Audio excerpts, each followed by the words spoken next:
Meus irmãos, paz do Senhor Jesus, aproveitando que estamos de pé, vamos meditar.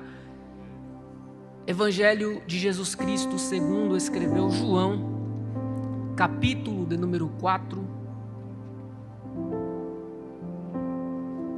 a partir do versículo de número 1.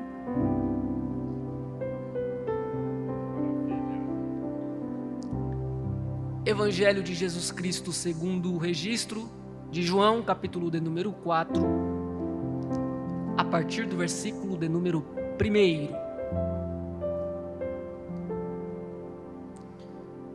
Se os irmãos encontraram e podemos ler, digam amém. Amém. E quando o Senhor veio a saber que os fariseus tinham ouvido que Jesus fazia e batizava mais discípulos do que João, ainda que Jesus mesmo não batizava, mas os seus discípulos, deixou a Judeia e foi outra vez para a Galileia. E era-lhe necessário passar por Samaria. Foi, pois, a uma cidade de Samaria chamada Sicar, junto da herdade que Jacó tinha dado a seu filho José. E estava ali a fonte de Jacó. Jesus, pois, cansado do caminho, assentou-se assim junto da fonte. Era isso quase a hora sexta. Veio uma mulher de Samaria tirar água. Disse-lhe Jesus: dá-me de beber, porque os seus discípulos tinham ido à cidade comprar comida.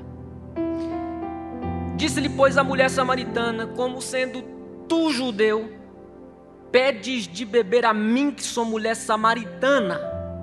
Porque os judeus não se comunicam com os samaritanos. Jesus respondeu e disse-lhe: se tu conheceras o dom de Deus e quem é o que te diz, dá-me de beber, tu lhe pedirias e ele te daria água viva. Disse-lhe a mulher: Senhor, tu não tens com que tirar e o poço é fundo. Onde, pois, tens água viva? És tu maior do que Jacó, o nosso pai, que nos deu o poço, bebendo ele próprio, os seus filhos e o seu gado?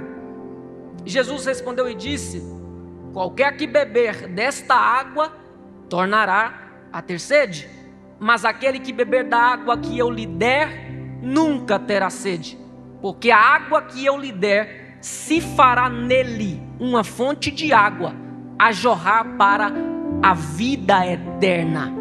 Disse-lhe a mulher: Senhor, me dá dessa água. Amém? Obrigado, podem assentar. Glória a Deus. Eu gostaria de expressar minha gratidão a Deus pela vida do vosso pastor, que claro, hoje também se faz meu pastor, pastor da minha esposa, ao pastor José Bittencourt, sua esposa missionária Madalena, muito obrigado por nos receber com muito carinho. Ao pastor Arthur, que bondosamente também nos recepcionou, nós estamos felizes. Já foi dito aqui que nós congregamos na cidade de Goiânia, na sede do campo central de Madureira. Nosso pastor presidente é o pastor Darlan, a pastora Gisele do Carmo. Estamos aqui, claro, debaixo da bênção dos nossos pastores. Eu gostaria de falar com vocês, nos minutos que tenho, sobre o maior missionário que o mundo já conheceu. Jesus é, sem sombra de dúvidas, esse missionário. Enquanto aqui esteve entre nós, Jesus percorreu distâncias, cidades, aldeias, pregando o evangelho. Mas Jesus é um evangelista equilibrado.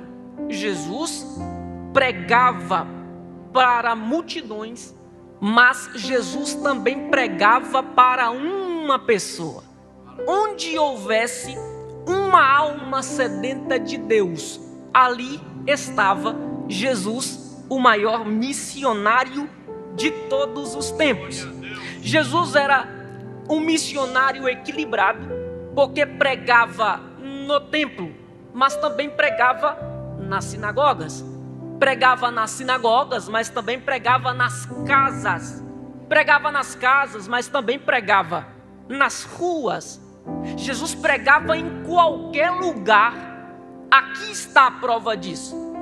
Porque aqui no capítulo 4 de João, segundo o seu registro, Jesus deixou a Judeia e foi outra vez para a Galileia. Outra vez, ou seja, ali na Galileia ele já estivera algumas vezes pregando o evangelho. E João dá alguns detalhes, ainda que não é tão específico como nós gostaríamos que ele fosse. Ele disse que uma necessidade faz Jesus deixar a Judeia, passando por Samaria, para que chegasse a Galileia. E ele também diz por que Jesus deixou a Judeia para ir a Galileia. Ele disse que porque houve entre os judeus, isso chegou ao ouvido dos fariseus, que começaram a comparar os resultados do ministério de Jesus com os resultados do ministério de um outro missionário que pregava na Judeia, João Batista. Jesus sabe que esse tipo de comparação não ajuda em nada. Por isso, quando ele ouve esse burburinho, ele deixa a Judeia para ir a Galileia, pregar ali o evangelho, porque Judeia já está sendo evangelizada. Então, o que eu concluo aqui é que sempre haverá uma Judeia sendo evangelizada, mas sempre também haverá uma Galileia precisando de um missionário, uma Galileia pedindo e clamando pela pregação do evangelho. Jesus não precisa competir espaço, ele sabe quem é, para que veio, por isso ele, sem problema algum, deixa a Judeia e vai para Galileia. Versículo de número 4: e era-lhe necessário passar por Samaria. Essa necessidade não é uma necessidade geográfica, porque Jesus tinha pelo menos 3 opções de trajeto. Trajeto passando por Samaria, apesar de ser o trajeto mais curto, era o menos provável, porque era o caminho que os judeus evitavam fazer para deixar a Judeia e chegar a Galileia, simplesmente pelo motivo de evitar contato com os samaritanos, porque eles desprezavam os samaritanos. Os judeus desprezavam, evitavam contato, convívio, mas Jesus não despreza ninguém. É por isso que ao sair da Judeia, ele diz: vamos passar pelo caminho de Samaria, porque o contato que os homens evitam, Jesus não evita. As pessoas que os homens desprezam, Jesus não despreza. Ele abraça, ele recebe, ele perdoa. Aleluia! O texto diz que é uma necessidade, mas todos nós sabemos que apesar de Jesus ter suas necessidades, todo homem tem, não se trata das suas necessidades, porque um verdadeiro missionário, ele apesar de ter suas necessidades, não é guiado por elas. O que guia o caminho, a vida de um verdadeiro missionário é a necessidade de alguém, porque ele sabe que apesar de ele próprio ter suas necessidades, enquanto ele cuida das necessidades de alguém, Deus, por sua graça, cuidará e suprirá todas as suas necessidades. Irmãos, nós precisamos parar de ser tão individualistas, tão soberbos. Nós precisamos nos preocupar mais com a necessidade do outro. Quando eu me preocupo em atender e suprir apenas as minhas necessidades, eu me frustro, porque eu não sou capaz de suprir todas as minhas necessidades. Sempre sentirei ausência, falta de alguma coisa que não conseguia alcançar, mas Deus é aquele que supre todas as nossas necessidades, e Ele estabeleceu que para que Ele supra todas as nossas necessidades, Ele contará conosco para suprir as necessidades de alguém. O que é que temos aqui? A necessidade não de uma pessoa, mas de um povo. Qual é a necessidade que Jesus procurou atender ao passar por Samaria? Sede. Havia sede em Samaria, apesar de ali ter um poço, uma fonte. Tem sede em Samaria. Não é a sede de uma mulher, é a sede de uma cidade, de um povo. Jesus primeiro trata da sede de uma mulher, para que uma mulher que outrora sedenta, agora saciada, seja instrumento de Jesus para saciar a sede de uma cidade. Jesus sempre faz isso, Ele atrai uma pessoa para depois atrair a família. Jesus atrai o filho para atrair o pai. Jesus atrai o pai para atrair o filho. Jesus atraiu Noé. Deus atraiu Noé para salvar sua família. Deus atraiu Abraão para resgatar o mundo. Porque Ele disse: através de você, todas as famílias da terra serão felizes. No Salmo 91, a promessa de Deus acerca de Cristo, de Israel e também da igreja que está em Cristo é: mal nenhum te sucederá, nem praga alguma chegará à sua tenda. Antes de a tenda de uma pessoa ser protegida, Deus disse: nenhum mal te sucederá. Ele chega e promete a bênção a alguém, a um indivíduo, a uma pessoa, e diz: através de você eu vou abençoar a sua família, através de você eu abençoo o seu bairro, através de você eu abençoo sua cidade. Maravilha. Ele chega em Samaria. Samaria está sedenta. Ele chega mais precisamente a uma cidade de Samaria chamada Sicar. A cidade está sedenta. Mas primeiro ele trata da sede de uma mulher. Versículo de número 7. Jesus, cansado do caminho, assentou-se junto à fonte, e nisso veio uma mulher. A expressão veio uma mulher é digna da nossa atenção, porque normalmente as mulheres vinham em grupos ao poço tirar água.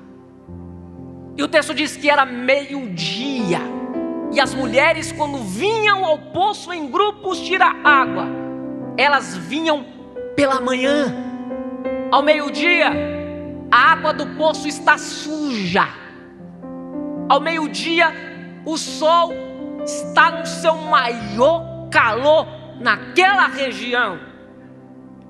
Então, esta mulher talvez estivesse evitando contato com as outras mulheres, ou talvez ela mesma já estava se desvinculando, se excluindo do grupo das outras mulheres que iam pela manhã ao poço tirar água. O histórico que o texto nos dá dessa mulher, histórico de relacionamentos temporários e ilegais, era um bom motivo para que as mulheres a excluíssem do seu grupo. Então ela chega ao poço meio-dia, horário que ninguém está no poço, talvez porque estivesse tanto contato com as pessoas. Mas quando ela sai de casa ao meio-dia para ir ao poço buscar água, talvez pensando: eu vou meio-dia, porque meio-dia não vai ter ninguém lá. Ao mesmo tempo, o missionário, por excelência, se assenta no poço e diz: eu vou ficar aqui, porque com certeza virá alguém aqui que precisa da água que este poço nunca dará, mas da água viva que eu posso dar. Ela chega ao poço em silêncio, e em silêncio ela continua, mas Jesus quebra o silêncio. Se ela não fala com ele, ele fala com ela. E quando ele fala com ela, a palavra, o verbo encarnado que quebra o silêncio, ele quebra ao mesmo tempo alguns costumes sem sentido. Qual o primeiro costume sem sentido que Jesus quebrou ao quebrar o silêncio? Primeiro, os judeus evitavam contato, evitavam falar com os samaritanos. Jesus era judeu e era samaritana, mas ele não evita contato com ela, ele não evita comunicar com ela. Segundo, um rabino, um mestre em Israel, não se comunicava, não se dirigia a uma mulher desconhecida em público. Jesus era mestre e ela para ele uma mulher desconhecida. Terceiro costume sem sentido que Jesus quebrou: um judeu não comia no mesmo prato, nem bebia no mesmo jarro que um samaritano. Por isso eles evitavam passar por suas cidades, para não precisar comprar a comida deles, para não precisar beber da água deles. Por isso, esta mulher se assusta sobremaneira, porque quando Jesus lhe pede água, para nós é um simples pedido, para ela não é. Ela olhou de lado e disse: tu não tens com que tirar. Ou seja, não tem jarro, não tem copo, não tem com o que beber. Quando Jesus disse: me dê água, Jesus estava dizendo: eu bebo água no seu jarro. Como assim? Ele é judeu. Irmãos, ela se assusta porque ela é inteligente. E ela prova que é inteligente. Ela conhece os costumes, conhece. Ela conhece Jesus. Pelas vestes, ela identifica. É um judeu inteligente. Ela prova que é inteligente quando ela prova que conhece a história do lugar, do poço que ela veio buscar água. Poço de Jacó. Por que de Jacó? Porque Jacó cavou, seus filhos beberam, seu gado bebeu. Ela conhece a história do lugar. Então ela quer demonstrar para Jesus que ela é inteligente, que ela conhece. Por isso que ela resiste, dizendo: como sendo tu judeu, me pede de beber a mim, que sou mulher samaritana, sem evitar beber da água que eu vou tirar do poço no meu jarro. Jesus não veio para construir muros de separação. Jesus veio para construir pontes. Ele não faz acepção de pessoas para salvar. Agora veja, se ela é inteligente, Jesus é muito mais. Porque Jesus vai estabelecendo, criando, construindo um diálogo, uma conversa, atraindo ela cada vez mais, porque ele sabe da resistência dela. Jesus sabe o que ela não sabe. Ela pensa que sua maior necessidade é ir ao poço buscar água, saciar sua sede física. Quando ela chega no poço, Jesus está sentado para apresentar para ela: sua maior necessidade não era saciar sua sede física, mas saciar a sede de sua alma. Porque Jesus apresenta para nós a verdade que nós não sabemos ou que evitamos saber. Em muitas reuniões como essa, nós chegamos pensando que nossa realidade e necessidade é uma. Saímos daqui após a exposição da palavra e descobrimos que a nossa necessidade era outra. Então nós precisamos permitir que Deus revele, que Deus torne visível a nós quais são as nossas maiores necessidades. Jesus, ao estabelecer pontos de contato, ele começa com um assunto que ele quer concluir falando sobre ele, mas ela não percebe. Porque eu disse, o problema que Jesus veio a Samaria para resolver é sede. E sede se resolve com água. Então, de forma indireta, ele já está diretamente no assunto quando ele fala de água. Dá-me de beber. Ela ainda não percebe, mas Jesus está despertando a atenção dela. Jesus faz isso despertando sua bondade. Me dá de beber. Quem é que nega um copo de água? Então Jesus, sabendo da resistência dela, começa por aí. Me dê água. Ou seja, ela está evitando contato com ele. Mas quando Jesus pede água, ela não tem como negar. Mas ela é tão resistente que ela consegue a façanha de negar água para Jesus. Jesus já desceu ao nível dela. O que Jesus é? A fonte inesgotável de água viva. O que ele faz para chamar a atenção dela?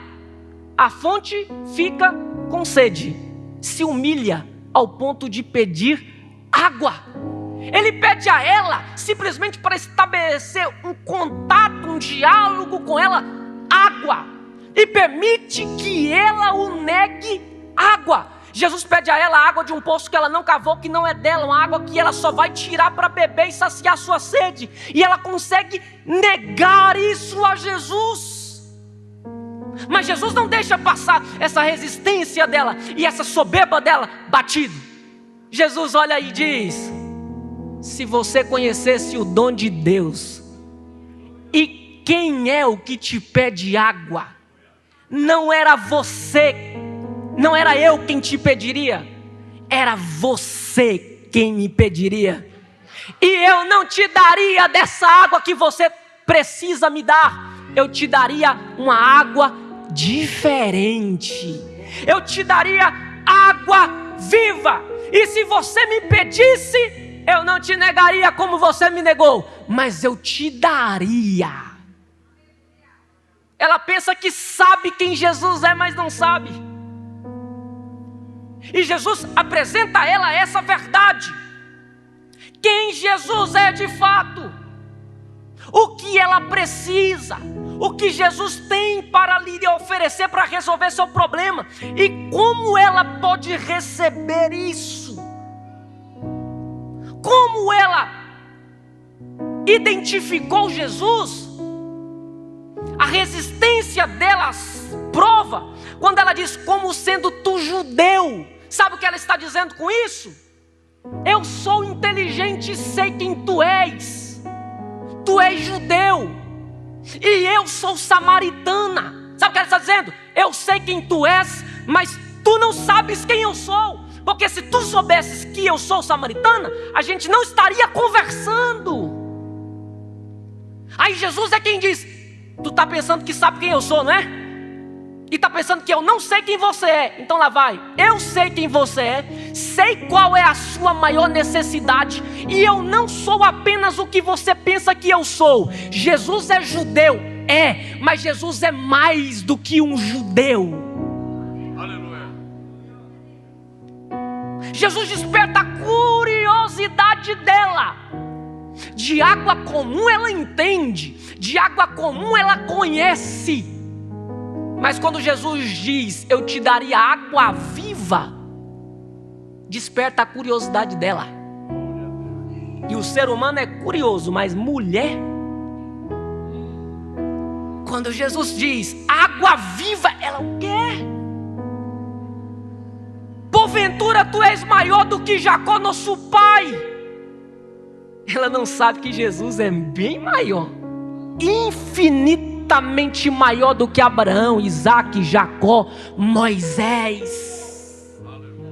Ela poderia ter recorrido a Moisés e dito: tu és maior do que Moisés, o grande profeta que bateu na rocha e fluíram águas da rocha. Se ela tivesse dito isso, Jesus diria: tu está pensando que eu sou menor do que Moisés? Não, sou maior do que ele. A rocha que Moisés feriu era eu.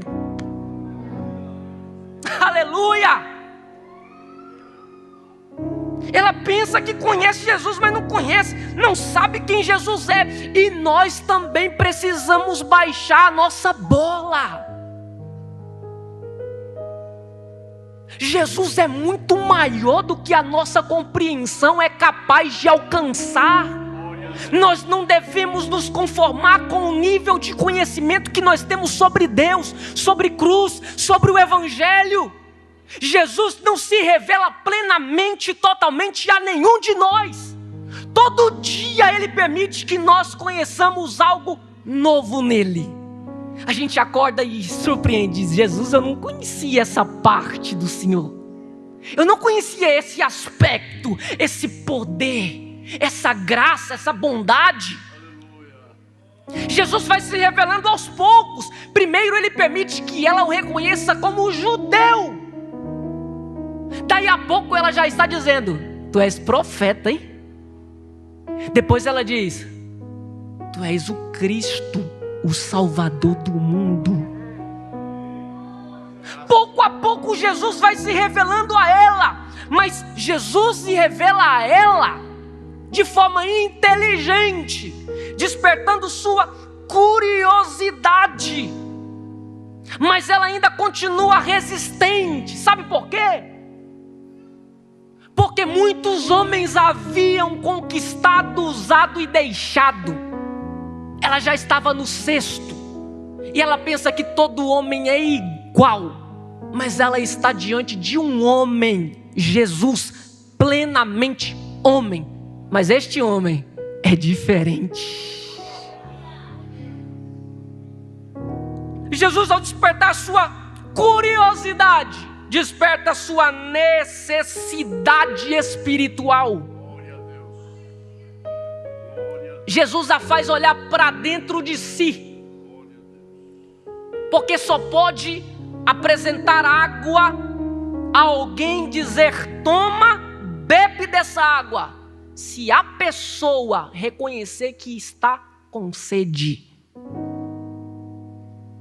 Muitos de nós sabemos da necessidade de se ingerir muita quantidade de água, mas só vamos ao pote, ao filtro, ao purificador quando estamos. É a sede que diz o tamanho do copo que a gente deve encher de água. É a nossa sede que revela que nós precisamos nos dirigir a uma fonte de água, senão iremos desfalecer. Para que Jesus apresente a ela a água da salvação, é necessário que Jesus faça a ela olhar para dentro dela e perceba o vazio que há. Mas ela ainda não olhou para dentro, ela só olha para fora, para o exterior. Ela está acostumada a só ver o defeito das pessoas, a olhar para as pessoas e nunca olhar para si. Ela olha para Jesus e diz: é judeu. Ela olha ao redor e diz: tu não tens com que tirar água. Ela olha para dentro do poço e diz: o poço é fundo. Mas quando Jesus disse: aquele que beber da água que eu lhe der nunca terá sede, porque a água que eu lhe der fará-se nele uma fonte a jogar para a vida eterna. Ela consegue olhar para dentro dela e perceber o vazio existencial, e perceber que ela já havia tentado preencher esse vazio de muitas maneiras, mas não havia galgado êxito. Aí ela diz no versículo de número 15: Senhor, me dá dessa água, eu preciso beber, eu preciso saciar minha sede. Mas ela não entendeu ainda completamente o que Jesus havia dito, porque Jesus fala de sede espiritual, ela entende no sentido literal. Quando Jesus percebe que ela não entendeu ainda, mas demonstrou interesse, Jesus vai direto ao assunto, porque Jesus é paciente, mas também não perde tempo. Quando Jesus percebe que ela não compreendeu totalmente, mas demonstrou interesse, ele diz no versículo 16: então, já que você quer beber dessa água, vai e chama teu marido. Primeiro princípio, é a água da salvação. E não podemos nos conformar em beber dessa água sozinhos. É uma fonte, não é um copo, não é uma jarra, é uma fonte, está disponível a todos.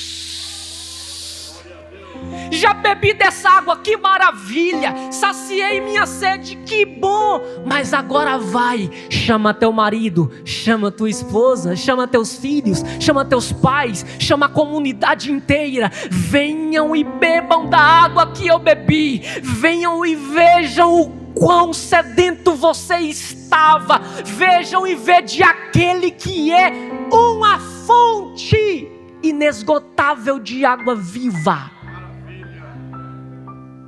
Em quarto lugar, Jesus desperta a consciência dela quando disse: vai e chama teu marido.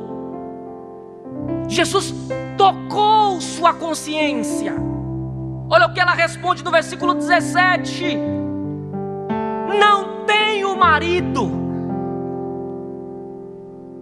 Jesus diz: isso disseste com verdade. Agora olhe para cá. Jesus sabia ou não sabia da realidade conjugal, matrimonial dela? Jesus sabia ou não sabia da vida emocional destruída dela? Mas em nenhum momento Jesus a expôs. Em nenhum momento Jesus falou: tu já teve 5 e agora o que tens não é teu. Só quando Jesus toca a sua consciência e ela diz: não tenho marido, primeiro Jesus elogia. Olha, Jesus consegue encontrar um motivo para elogiar uma mulher pecadora como ela. Você disse a verdade. Ou seja, diante de Jesus não diga mentira. Diante de Jesus diga toda a verdade. Ela é amante de um marido que não é dela. E o que é que a amante diz do marido que não é seu? A esposa de verdade liga e diz: quero falar com o meu marido. A amante do outro lado atende e diz: não é seu marido, é meu marido, tomei. Então talvez ela estivesse acostumada a dizer: é meu marido. Mas diante de Jesus ela não consegue mentir. Ela diz: eu não tenho marido. Diante da verdade encarnada, ela não consegue mentir, ela diz toda a verdade. E Jesus quer saber toda a verdade, sim, mas Ele não quer saber toda a verdade para te condenar. Ele quer saber toda a verdade para te perdoar.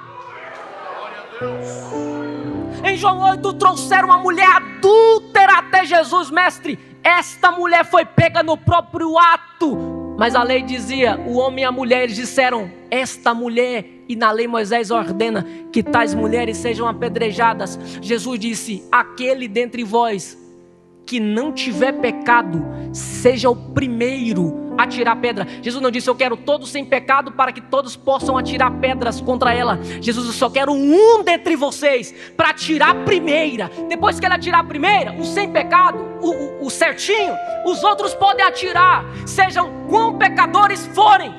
E não acharam ninguém sem pecado. Foram todos embora. Era uma multidão. Só ficou Jesus e a mulher. Jesus se levanta pela segunda vez, olha para ela e diz: mulher, onde estão os teus acusadores?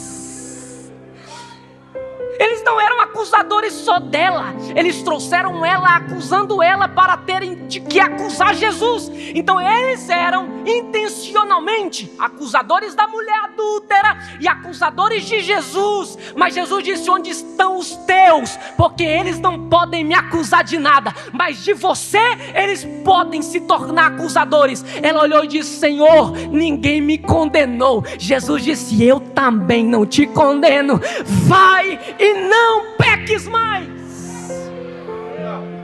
Nova chance, nova oportunidade.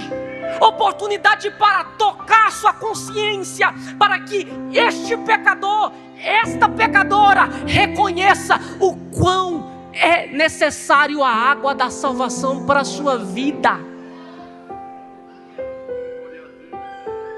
Só que você já percebeu que quando a consciência de alguém é tocada, a pessoa tenta desviar o assunto? vamos falar disso depois. Deixa para outra hora. É muito recente. Deixa eu pensar. Quando ela tenta adiar o assunto, ela faz uma pergunta teológica para Jesus, porque os judeus esperavam o Messias como rei, para restabelecer o reino a Israel. Mas os samaritanos esperavam o Messias como um profeta, um mestre. É por isso que quando ela percebe que Jesus é diferente, ela faz uma pergunta teológica: onde se deve adorar? Totalmente fora de contexto. Jesus está falando de pai, Jesus está falando de marido. Vai, chama teu marido. Ela muda o assunto para pais. Nossos pais adoravam neste monte. Jesus está falando de fonte. Ela muda o assunto para monte. Nossos pais adoravam neste monte. Ela desvia totalmente o assunto. Jesus não perde a oportunidade de tirar uma dúvida que até hoje existe entre nós. Onde se deve adorar? Qual a forma correta de se adorar? Qual a adoração que é verdadeiramente conhecida e recebida por Deus? Jesus disse: o lugar não importa, desde que seja em espírito e em verdade. Porque o Pai é Espírito e o único modo de o adorar é tendo o seu Espírito Santo habitando o nosso espírito humano. O Pai é verdade e o único modo verdadeiro e genuíno de o adorar é em verdade. Ele sabe quem o adora para aparecer para os outros. Ele sabe quem adora de forma falsa, hipócrita. Mas Ele também sabe quem o adora em espírito e em verdade. E eu creio que esta igreja é verdadeiramente adoradora. Não é o lugar, mulher. É em espírito e em verdade. E adoradores genuínos e verdadeiros estão em escassez. Porque Jesus disse: o Pai está à procura. Ele achou aqui hoje? Ele achou aqui nessa noite? Jesus tira a dúvida dela. Agora ela quer adiar a decisão. Ela percebe que precisa tomar uma decisão urgente, mas tenta adiar. No versículo 25 ela diz: eu sei que o Messias vem. Quando o Messias vier, Ele nos ensinará tudo. Olha a resposta empolgante de Jesus no versículo 26. Se você, mulher, está esperando o Messias, você estava esperando, você não precisa mais esperar. Ele está diante de você, falando com você. O Messias sou eu que falo contigo.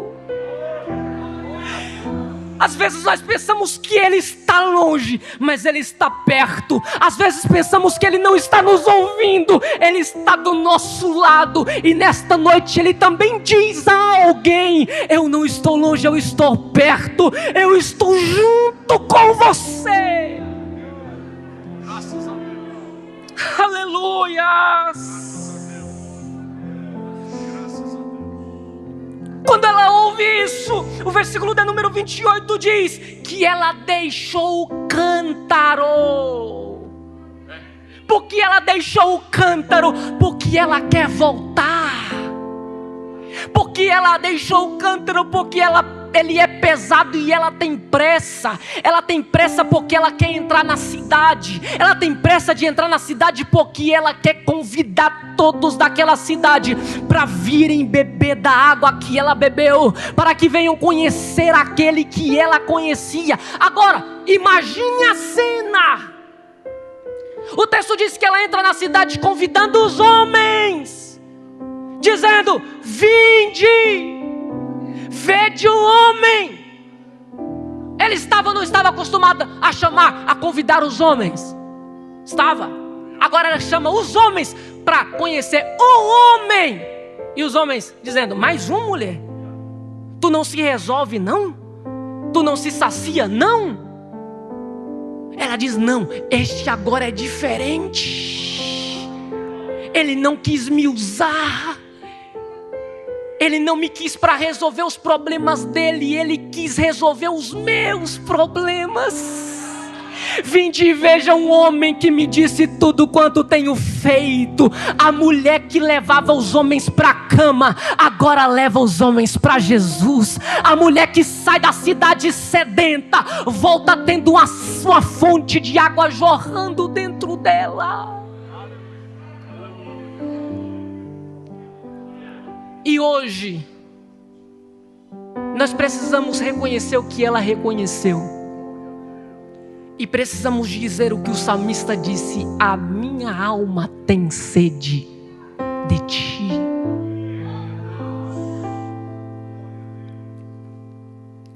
E hoje nós precisamos cantar. Vem, bebê. Manancial, fonte de vida, de onde eu preciso e quero beber todos os dias. Tu és essência para sustentar nossa vida, para sustentar a minha vida, Senhor Jesus. Diga que você tem sede. Eu tenho sede de ti, minha alma anseia por ti. Só me satisfaz quando estou junto aos seus pés. Mais uma vez. Eu tenho sede de ti, minha alma anseia por ti. Manancial, única fonte de vida tu és. Mais uma vez, manancial. Manancial, fonte de vida, de onde eu preciso e quero beber todos os dias. A igreja canta bem mais que um desejo, mais que um desejo.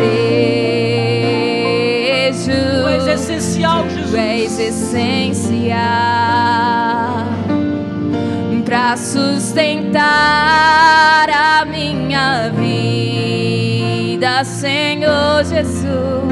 Eu tenho sede diariamente. Eu tenho sede de ti, minha alma anseia por ti. Só me satisfaz quando estou junto aos seus pés. Somente aos pés dele. Eu tenho sede de ti, minha alma anseia por ti. Manancial, única fonte de vida tu és. Eu gostaria de saber se há entre nós, nesse ambiente de adoração a Deus, alguém que se afastou do Evangelho,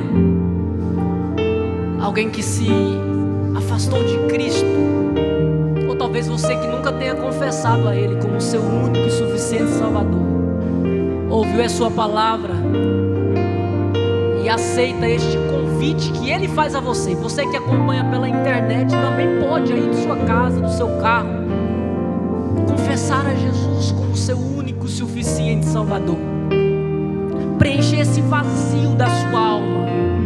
Você que não tem paz, Ele é a verdadeira paz. Você que não tem alegria mais, razão de viver, Ele quer te dar razão para viver. Tem alguém para Jesus?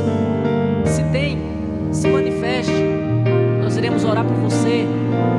Jesus te perdoa. Jesus se recebe de volta. Você aí da sua casa, do seu carro, pode agora confessar a Jesus, dizendo: eu te recebo como meu único e suficiente Salvador. Perdoe os meus pecados, escreve o meu nome no livro da vida. Tem alguém para Jesus? Se não tem, muito obrigado. Obrigado, amor. Obrigado, pastor José.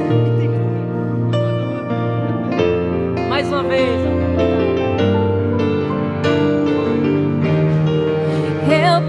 tenho sede de ti, minha alma anseia por ti. Só me satisfaço quando estou junto aos seus pés.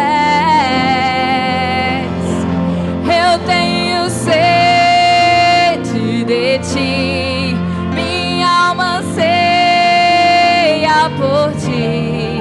Manancial, única fonte de vida tu és.